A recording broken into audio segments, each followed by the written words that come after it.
Another part of the Bucks' Jrue Holiday trade has been finalized. The 2019-20 Milwaukee Bucks were punked in the bubble playoffs by the Miami Heat, losing in the first round.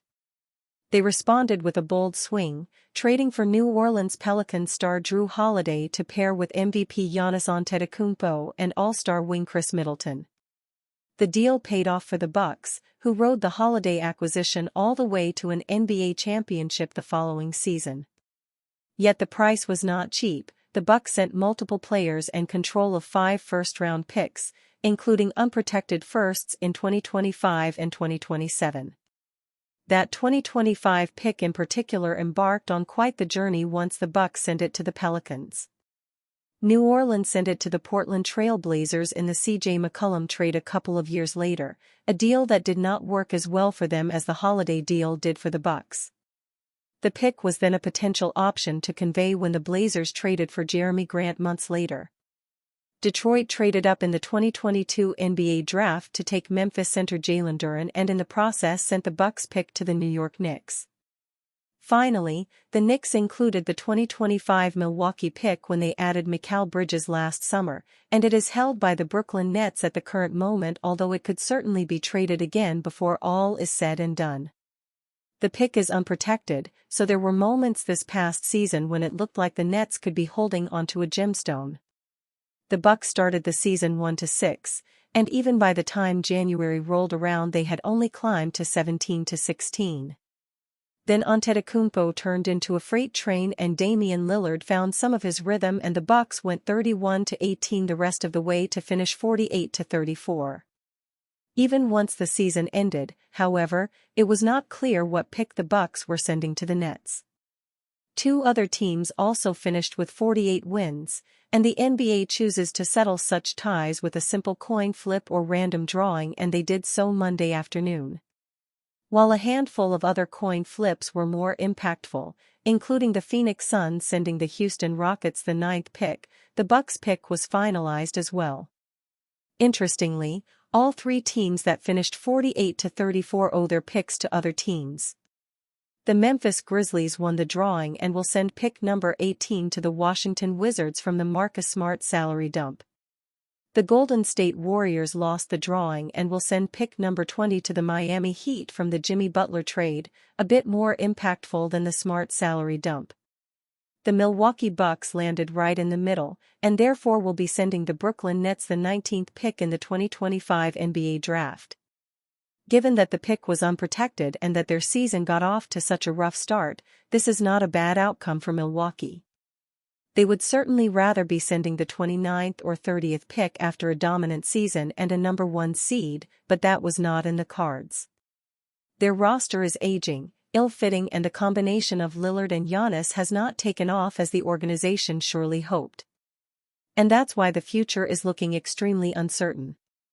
From 2024 to 2027 the Bucks are either sending their pick to another team or are vulnerable to a swap, all from the Jrue Holiday trade. Holiday, of course, is now long gone, replaced by Damian Lillard. Holiday now starts for the Boston Celtics, who won last year's title and are a favorite to win it again this year. The Bucks are nowhere close to that level, and a Game 1 demolition at the hands of the Indiana Pacers only brings their doom that much closer. Will the Bucks end up sending a lottery pick to another team in the next few seasons? The Pelicans own swap right next season, while if the pick is a good one in 2027, the Pelicans will keep it as well, or it may be sent to Atlanta. And it's not as if Milwaukee stopped trading future draft picks, as they owe a first and 2 swaps from 2028 to 2030 from the Lillard trade. One piece of the puzzle, however, has now been locked into place. The Bucks will send the 19th pick to Brooklyn, via New Orleans, Portland, Detroit and New York, and live to fight another day. Tyler Herro's rough admission on how Cavs wore him down. The Cleveland Cavaliers have a lot of personnel that they can throw at any opponent in their NBA playoffs run. Tyler Herro and the Miami Heat just happened to be on the short end of the stick for their first-round matchup. This NBA All-Star was supposed to be the next playoff riser for coach Eric Spoelstra's team. What happened? It is safe to say that coach Kenny Atkinson figured out how the Heat were using Tyler Herro. It showed in their NBA playoffs Game 1 clash, and everything might continue to be that way if the Heat don't change up their schemes. Herro got brutally honest about how the Cavs bothered his rhythm, via Anthony Chang of the Miami Herald. "They were calling me up, it's obviously something we've seen before. I think what's different is they call me up, and then it's not a one-on-one attack. It's get the switch and then call up the pick and roll with the 5, and then I had to fight over screens. So that's kind of wearing me down, expending energy on defense and then trying to break open on offense," he said. The Cavs guards hunted Herro down on every opportunity they could take. Donovan Mitchell, Darius Garland, and Ty Jerome all benefited from this as the three ended up scoring a total of 85 points. On offense, Herro was also not himself. He only put up 21 points while knocking down only 7 out of his 18 field goal attempts. There needs to be an adjustment on how coach Erik Spoelstra's Heat use Herro in order for them to stand a chance against this historic Cavs squad in the NBA playoffs. Heat trade proposal for $194 million star form new Big Three. After the tumultuous end of the Jimmy Butler era in Miami, the Heat could replace their former franchise star with Phoenix Suns star Kevin Durant this summer. Bleacher Report's Greg Swartz proposed a blockbuster trade that would see Durant land in Miami to form a new Big Three with Tyler Herro and Bam Adebayo. F/C Kel'el Ware, F. Duncan Robinson, G. Terry Rozier, 2025 first-round pick, via Golden State Warriors, 2030 first-round pick, top 5 protected via Miami Heat. Durant should like the idea of moving back to the Eastern Conference and joining a team with 2 All-Stars in their mid-20s while playing for one of the best coaches in the league in Erik Spoelstra. Durant and Spoelstra won an Olympic gold medal together with Team USA last summer, Swartz wrote. The 2-time NBA champion has 1 year left on his 4-year, $194 million contract. He is due for $54.7 million next season. Suns' looming decision is good news for Heat.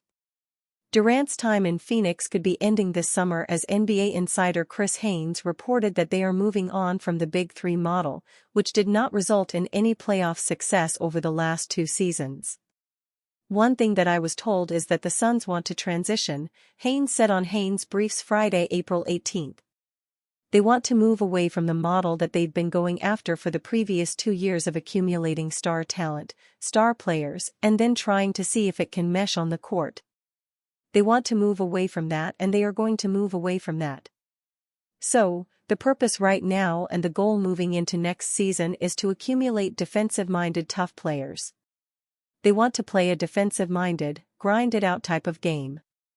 They want to have a product on a court that fans can appreciate. The Heat have the track record and the culture to make a Big Three experiment successful. They should take advantage of the Suns' woes to get back into becoming legitimate contenders in the Eastern Conference." Kevin Durant had mutual interest with Heat. The Heat are one of the teams with whom he had mutual interest at the past trade deadline, according to ESPN's Shams Charania. Back at the NBA trade deadline, there was a list of teams with which there was mutual interest with Kevin Durant, Charania said on The Pat McAfee Show at the time. "Those teams, from my understanding, are Minnesota, that's New York, Houston, San Antonio, and Miami. Those are the types of teams, from my understanding, that had interest then, and I expect them all to be in the mix this offseason. But the biggest thing to keep an eye on for all NBA fans and fans of those teams is, how does your team finish in the playoffs? How do the playoffs go? Because that's going to really determine who feels like they're a Kevin Durant away." The Heat were interested in Durant when they were shopping Butler around after the former Heat star demanded a trade. ESPN's Brian Windhorst and Ramona Shelburne reported that the Heat and the Suns were talking for weeks in a high-stakes poker game over Durant and Butler. The Heat ultimately sent Butler to the Golden State Warriors after the latter's bid to reunite with Durant failed.